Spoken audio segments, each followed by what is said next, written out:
Today on the Big 3 in 30, the Bills trade for receiver DJ Moore. They trade their second-round pick for DJ Moore and a fifth. The Saints cut ties with Cam Jordan after 15 years. Cam Jordan and the Saints will not reach a deal before the new league year. And the 49ers add Matt Eberflus to the coaching staff. The familiar name, he's been a defensive coordinator in the NFL. He's been a head coach in the NFL. This is the Big 3 in 30 NFL, the three biggest stories in the NFL from our local experts at the Locked On Podcast Network.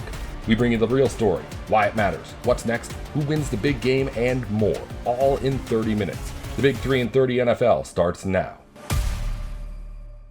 Thank you for making the Big 3 in 30 your first listen of the day. Part of the Locked On Podcast Network, your team every day.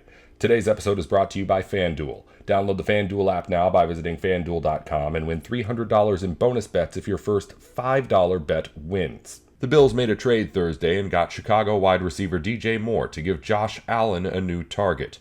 Joe Marino takes a look at how Buffalo will use Moore in the offense on Locked On Bills. The Bills have made a major move.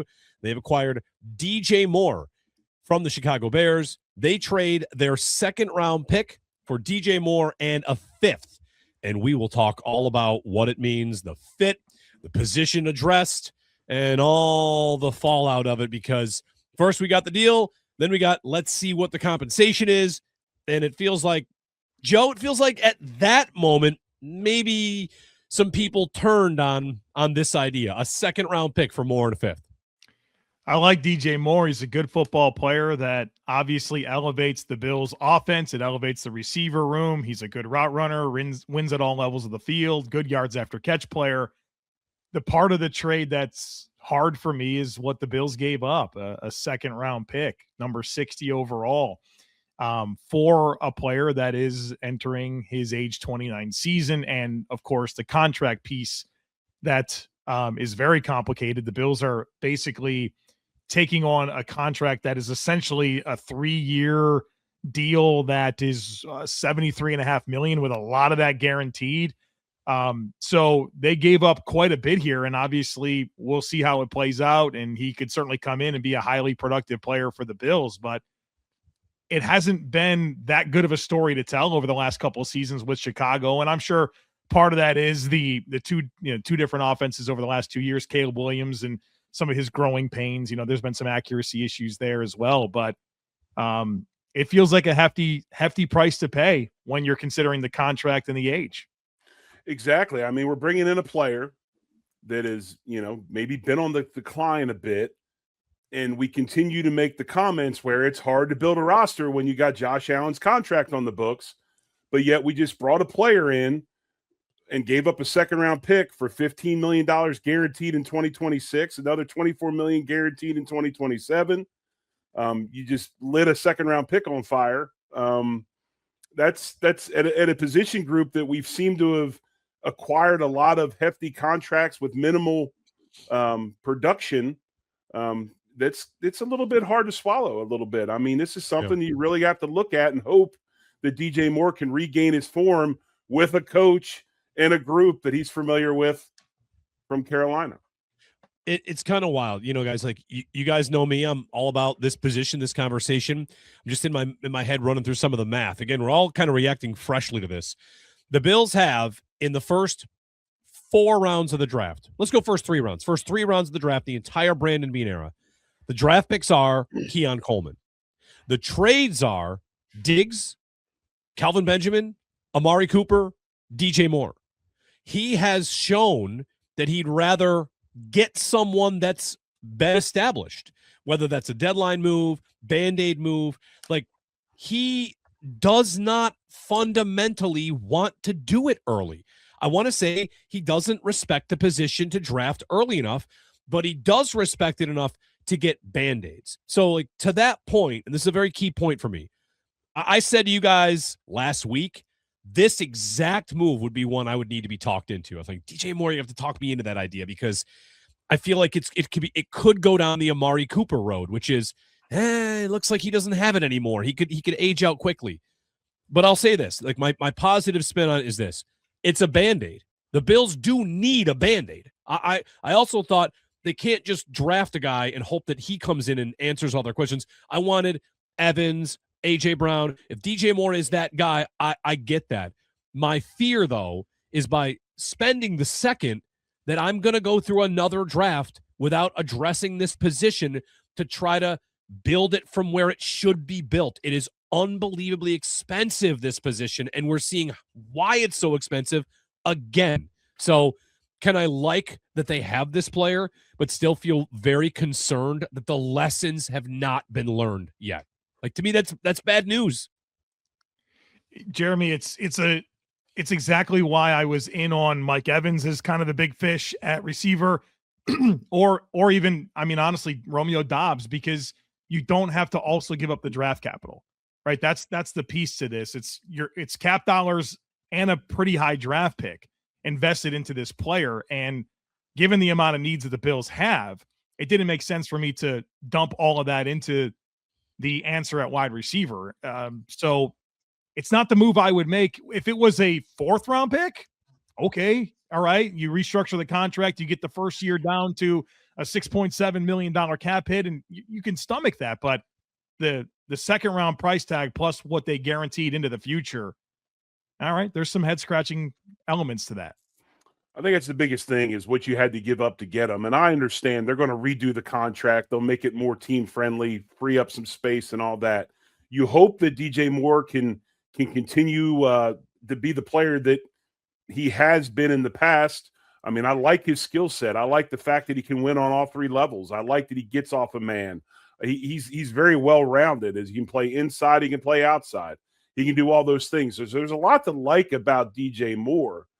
But I think we go back again, like we've talked about, the draft capital. How do you get out of the situation you're in?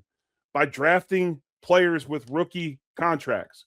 And for whatever reason in that room, we don't like to do it too much. We did it a couple years ago, and obviously it bit us. Well, I say that. I mean, I guess you could say that the project is incomplete. We don't know what's going to happen with Keon Coleman, but we've got a pretty good idea over the first 2 years. So, it's just how you look at it. But a second round pick's a lot. It's a lot with this franchise and the situation they're in. The skill set, like, all right, let's table that conversation for a minute, because people tuning in want to know, like, all right, we get it. It might have been a hefty price. Maybe this is just a year where it's a seller's market and Antonio Brown does go for a 1st and a 3rd. If that happens, you might feel better about it because you don't want to give up a 1st and a 3rd for AJ Brown. And Alec Pierce, does he get like $32 million on the market? You never know. Like, the market still has to happen. So we can have a better idea when we get more context. How about the fit? Like, DJ Moore has been, here's where it fits. He's an outside guy. Like, that guy plays outside. I think this last year was the highest percentage of snaps he'd ever had in the slot at 32%. He's never gone north of 27% before that. So you get finally an outside guy. Part of me wonders if Moore isn't what they thought Keon Coleman would be, right? Big, physical, strong. Like, when you watch Moore play, he's of that mold of, he's like a power guy. He's powerful. He's fast. He beats guys over the top. There's separation. He scored. He produced in the playoffs for them. He was a part of their offense, and they had a lot of mouths to feed. But Joe, how do you like it for fit in terms of what he adds that they don't have? I don't think anyone would dispute he does add some things that they don't have. I really like the player, right? That's the part of this conversation that I'm glad you're bringing us back to, Jeremy, because I've been a big fan of DJ Moore going back to when he was in college. He was my top receiver coming out of Maryland. I loved the season that he had. He was the only Big Ten receiver that year that had 1,000 yards receiving. And Maryland was down to like their 3rd quarterback by the 2nd game of the season. And he was just a baller out there. And he is a physical player. And don't confuse that as he's not explosive. He's got a lot of juice to him. But he does have that physical element that's required to play on the perimeter, right? The Bills need the outside receivers. And, well, what you have to be able to do on the outside is play through contact and deal with press coverage and, those aggressive corners early in the routes. And he can certainly do that. And he has appeal to all levels of the field. There's a vertical element. He's been an amazing yards after catch player. And he's got some impressive ball skills where there's body control and just the ability to go up and get it. His drop rate, I don't have it. I guarantee you it's low. You can look it up. I guarantee it's a very low drop rate. He catches everything. And so there's a lot to love about the skill set. And yeah, the Bills need it, right? Like the Bills needed help at receiver. They get help. There's no question. I don't think we should be questioning the skill set, the fit, the player, DJ Moore, the person. I think he'll come in and do everything. It's really the price tag that, I hate to keep bringing it back to that because that's the souring element of it. But yeah, I love the player. I think he's going to be awesome for the Bills. I agree. I love this. I love the player as well. I think he do a lot of things. One of the things that I love about DJ Moore in his 8-year career, let's go through his seasons and his availability. Yeah. 16 games played, 15 games, 15, 17, 17, 17. He plays. He's not in the hot tub, right? He's not in the training room. He's on the field playing. And at that position, with what we've had lately, this guy's got to be available. And he's shown that he has durability, and he is available. So I agree. I like the player. I like the skill set. I think he brings a lot to it. But are we getting to the point, fellas, where it doesn't matter if it's DJ Moore, if it's Dobbs, if it's whoever, this is what you're going to have to give up to get one of these guys? I think it's a good point, Jerry. And right now we are very early, right? The tampering doesn't even start till Monday. If Romeo Dobbs goes for $25 million, if Pierce tops 30, if AJ Brown goes for a 1 and a 3, we might have to come back and say, well, I guess that's just how it's going to be. And maybe this doesn't feel as bad, but that has to play out. And it might. Mike Evans could go for $25 million a season. We'll see. This is like buying a car from somebody in your family. You know they've owned it, right? You know what that car is about, how it's been treated, the oil's been changed, the tire's been rotated, it's been washed and kept clean, right? You got to look at it this way too. This Carolina thing, I joked about it, but you look at Bean. If I want to make this investment, maybe I make it with somebody that I'm pretty familiar with, and I'm not as worried about getting burned on, so to speak. So you got to look at it that way as well. Ever wanted to experience the NBA Finals live and in person? FanDuel is giving you the chance to turn that dream into a reality with their NBA sweepstakes. Here's how it works. Use your profit boost on any NBA future, and you'll be automatically entered to win a shot to the NBA Finals. And it's a trip for two. That's right. Flights, tickets, the whole experience. If you're already looking at the board and thinking about which team can make a deep run, this is the perfect time to lock it in. Not only can your pick cash, but it could send you to the finals. Visit FanDuel.com to get started. Use your profit boost on an NBA future and get entered for your chance to win a trip to the NBA Finals. Play your game with FanDuel, the official sports betting partner of the NBA. Welcome back to the Big 3 and 30 NFL. Cam Jordan has played all 15 years of his NFL career with the New Orleans Saints, but the defensive end will now hit the free agent market for the first time. Locked On Saints host Ross Jackson goes over the breakup. The reports are that Cam Jordan and the Saints will not reach a deal before the new league year. I want to discuss what that means for Cam Jordan's future in New Orleans, the salary cap implications that come along with the Saints not reaching a deal with him before the new league year begins, and the future at the New Orleans Saints edge rusher position. Let's get into it. This doesn't necessarily mean that Cam Jordan's time in New Orleans is over, but it does mean that his status with the Saints is certainly in doubt. Cam Jordan spent the last 15 years, all 15 years of his career here in New Orleans, and now is set to test the open market. According to reports by ESPN's Adam Schefter, the Saints and Jordan will not reach a deal before the new league year begins, which means that he will officially, for the first time in his career, test the open market, and the expectation is indeed that he will play in 2026. Now, this does not mean that Cam Jordan's time in New Orleans is uniquely, specifically, for certain, inherently over. It just simply means that he now gets an opportunity to go and see if somebody will effectively pay him more than the Saints might be looking to pay for him to stay here in New Orleans. And that is an understandable situation for Cam Jordan to pursue.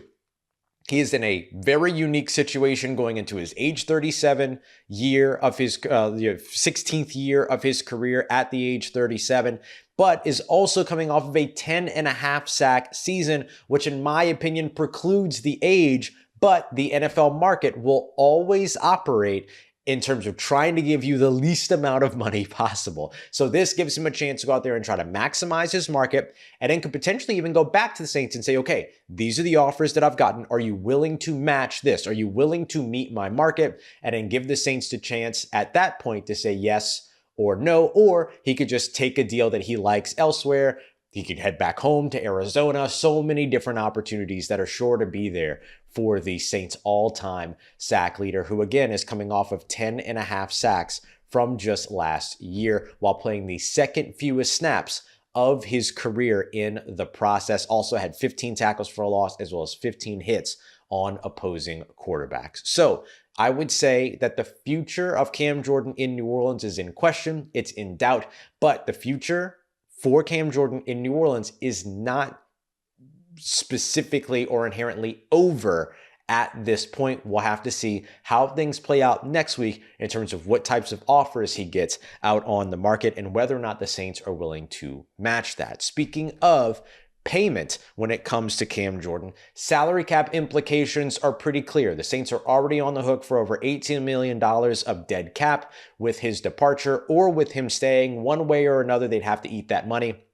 It's just about whether or not they were going to be able to extend him before the new league year, which could have allowed them to kick the can down the road. This basically helps the Saints swallow the pill right away on Cam Jordan's contract. And then if they decide to bring him back, then they would take on new money in terms of a contract to bring him back. Not very dissimilar to if they were to allow him to walk and then sign another edge rusher. They would be accepting the dead cap hit that is already counted against their salary cap for 2026 as it is in terms of, with Cam Jordan's departure, but then they would pay new money to an edge rusher to come in. Now, what the Saints would do at this point would be either pay Cam Jordan new money to come back and a new edge rusher to come in, or look to just pay the new edge rusher to come in, depending upon what the price tag is that will be attached to Cam Jordan. So not a massive salary cap issue for New Orleans here. Actually, in terms of a long-term play, this works well in their favor because they're not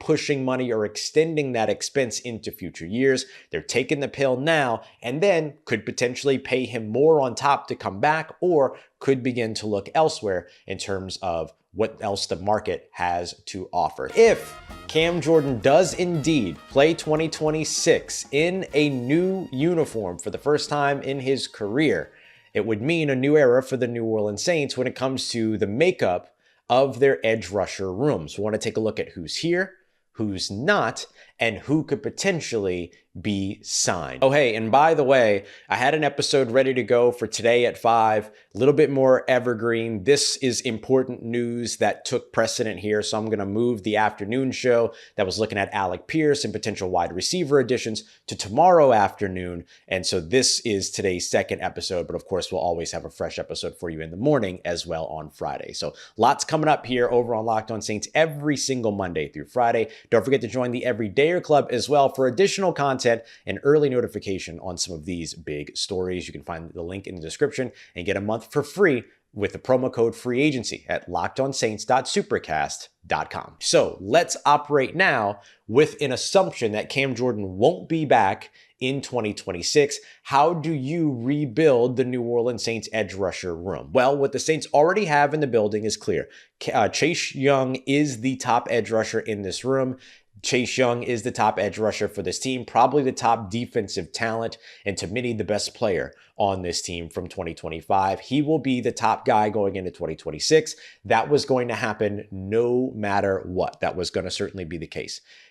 Carl Granderson is also still in this room. He's continued to develop, got really strong again towards the end of the season, started the season off strong, but continued sort of that mid-season downturn that we've seen for him consistently throughout his career. He'll need to improve that consistency through the middle portions of the season, but is somebody that will absolutely still be a part of the Saints' vision moving forward and is a prime restructure candidate as well. Chase Young's deal's reportedly already been restructured per Nick Underhill over at NewOrleans.football, so you know that things continue to be committed when it comes to Chase Young. No surprise there. I expect that we'll see the same with Carl Granderson. Behind the two of them, the Saints do still have 7th round pick from 2025, Fadil Diggs, and then other guys that can fit in as defensive ends. The Jonah Williams is going into free agency, but if he were to be back, he'd be one of those guys. Chris Rump III is going into free agency. If he were to be back, he would be one of those guys as well.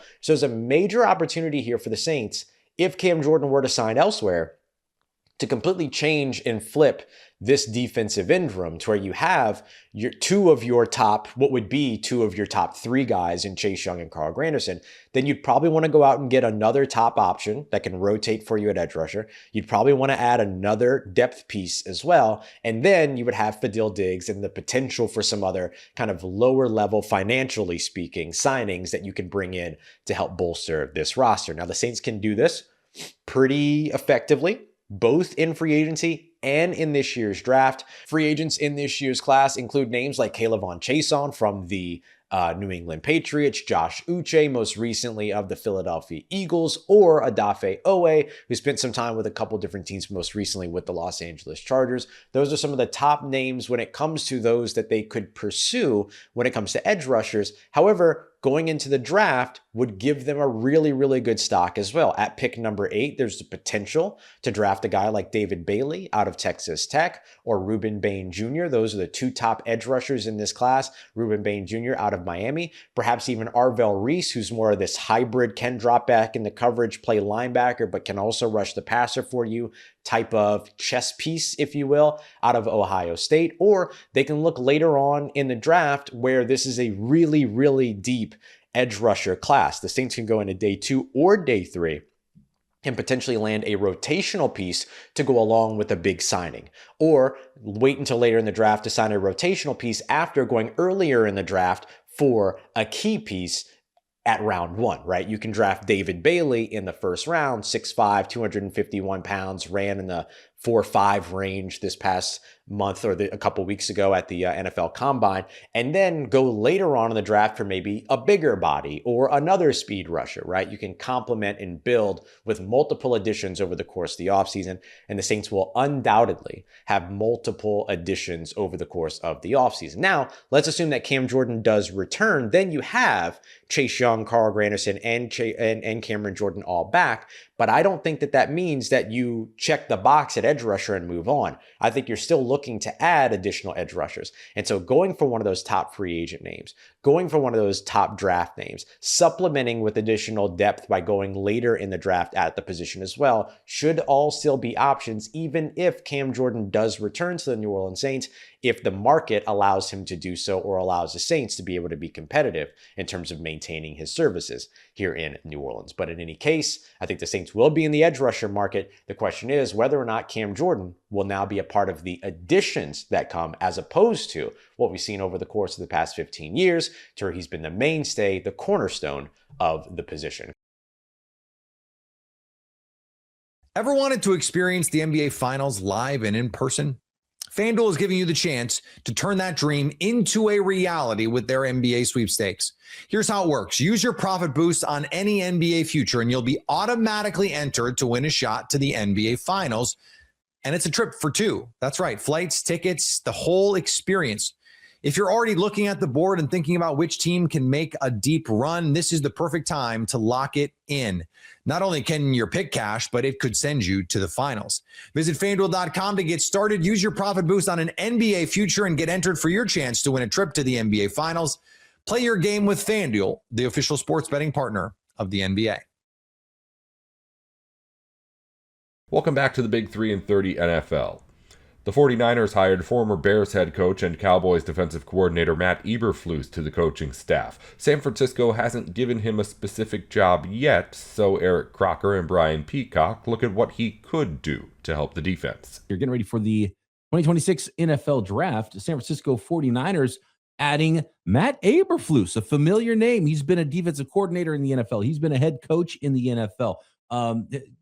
His units haven't had a ton of success in recent history, Croc, so maybe some fans kind of panned this idea of bringing in Matt Eberflus, but I don't have a problem at all bringing in Matt Eberflus in this role, which is the same role that Gus Bradley had last year for the San Francisco 49ers. He's a veteran NFL coach, and he is the assistant head coach of defense. And I didn't realize last year that Gus Bradley, I just thought he was assistant head coach, but he was also assistant head coach of defense. So I guess there's an opportunity to bring in an assistant head coach offense if the 49ers wanted to. So very specific title there for Eberflus, who's going to help out and help game plan and assist Raheem Morris on the defensive side of the football.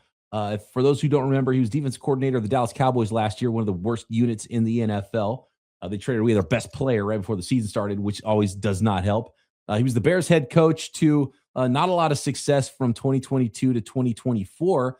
Then had some decent success with the Indianapolis Colts from 2018 to 2021 as a defensive coordinator. Was a linebacker coach for the Cowboys before that. Was a college defensive coordinator and worked with the Browns for a while as well, and has been coaching for a long time since he started as an assistant in 1992 at Toledo. So he's been going for a long time. Linebackers his specialty, Croc. And I think with Robert Saleh leaving and Raheem Morris being, the DB coach turned head coach and then turned defensive coordinator, I think having a guy that can come be the linebacker whisperer is a good move, and a guy who's been coaching for a long time, and he's not going to be the play caller. So I don't really have a problem with the addition. And in fact, I kind of like the addition of bringing in another veteran voice to the defensive coaching staff in Matt Eberflus. I'm all for it, man. One thing, I think anything that can help bring good minds in, and even when they got the guy from the LA Rams, there's some benefits to having someone who's been there, done that, has been a head coach for several times. And I'm always looking for guys to help Kyle Shanahan. So yes, defensive mind, he could help to some extent. Last stint, not as great, but I am excited to see kind of what his role is with the 49ers and how that potentially aids some of the guys on the defensive side of the ball. By the way, a linebacker on the field as well. That's what position he played at Toledo in 88 to 91. So he was with Toledo for 10 years, player, and then started coaching, and then moved his way up to a recruiting coordinator and outside backers coach, and then defensive backs coach, and then moved on to Missouri defense coordinator in the 2000s. And he's been kind of a DC type for a long time with a couple of other stints there. I think it's a good move, and the 49ers, should lean on as many veteran coaches as they can. And there's no salary cap on coaches, so bring in voices and have somebody that can help coach those linebackers. So I think it's really important that the 49ers stay strong at the linebacker position. The 49ers have done such a good job of developing linebackers that aren't high draft picks. And I think that's probably what they want to continue to do. Just their MO is, look, we're going to coach up guys that we draft in the middle rounds. And so I wonder if they're going to hit that middle round portion of the draft again for another linebacker and say, Matt Eberflus, let's go. Raheem Morris, let's coach these guys up, whether it's Nick Martin, D. Winters, a veteran. I just don't think it's the place they're going to spend a lot of money. They're going to coach those guys up, and helps if they have a better defensive front than they had last year. So getting some guys back healthy and keeping blockers off of those linebackers is going to be key. And I think they're going to hit that in the draft probably a little earlier than they do linebacker. That's just the way I look at it right now. Yeah, I will say, knowing several Dallas Cowboy fans, not the highest of guys on. You got one in your family that probably didn't have kind things to say about Matt Eberflus with the defense last year. Not at all. Yeah. He got some decent linebacker play out of him. Shaq Leonard with the Colts, right? Had a really nice run there. And so I think he can coach up a linebacker. That's a big part of it too. You want to look at the results that he got from a certain team and whatnot, but football will always be about the Jimmies and Joes, not as much the X's and O's. So you trade away Micah Parsons, you got some youthful backers in there on the back end. They had to get rid of Trevon Diggs. Cornerback play, even outside of Diggs, wasn't very good for the Dallas Cowboys. A lot of issues going on there for that team. So you see the results, and I think that's what people are going to point to. But if you surround all these defensive coaches for the 49ers with good football players, right? Like, that is the goal. And there are a lot of young pieces that are looking to be developed and looking to see how guys take that next step. There is a big time opportunity, not just for Eberflus, but everybody else that's going to be on that defensive staff. Not the only new coach for the San Francisco 49ers. We talked about Jerry Gray coming in as the new defensive backs coach, with Bullocks heading out to, where did he go to? Chicago? Daniel Bullocks, where did he go to? He went somewhere. He's not the 49ers DB's coach anymore. They're bringing in the veteran coach in Jerry Gray. And then they promoted Cam Clemens, an internal promotion, who was already assistant offensive line coach. He is now the tight end coach because Brian Fleury left as tight end coach to be offensive coordinator for the Seattle Seahawks, which is going to be an interesting one. We're definitely going to keep tabs on there with the Seattle Seahawks and how that offense looks. Losing Kubiak. All this is with Green Bay. Green Bay. Okay, yeah. Yeah, and someone in the chat said it as well. But yeah, he's with Green Bay now. Green Bay Packers. There you go. And then one last note here is that Angel Matute, maybe Angel Matute, I don't know. Matute, I don't know anything about him. So anybody from Kent State, let us know. Kent State offensive line coach Angel Matute has joined the San Francisco 49ers coaching staff. And so presumably he was the offensive line coach there. He would probably replace Cam Clemens' old job as assistant offensive line coach, because we know Chris Foerster is the offensive line coach for the San Francisco 49ers. And he did a good job at Kent State, cutting its sacks allowed total from 43 in 2024 to 27 last season as the offensive line coach. So there you go. And they improved their run game by 20 yards per game. So there you go. Angel Matute, a new assistant offensive line coach, I presume, for the San Francisco 49ers. So there you go, adding to the coaching staff. And then I think at the whatever it is, the league meetings, the owners meetings, the winter meetings, the spring meetings, whatever they call them, we'll have some more announcements officially, and we'll know exactly what the titles and everybody's that's added to the coaching staff is for the San Francisco 49ers. That's all for today's Big 3 in 30 NFL. If you follow basketball or college sports, the Big 3 in 30 has shows for the biggest news in the NBA and on campus going up every week, just like this one. Just search the Big 3 in 30 NBA or the Big 3 in 30 college, wherever you're listening or watching now. Thanks again for tuning in to the Big 3 in 30 NFL.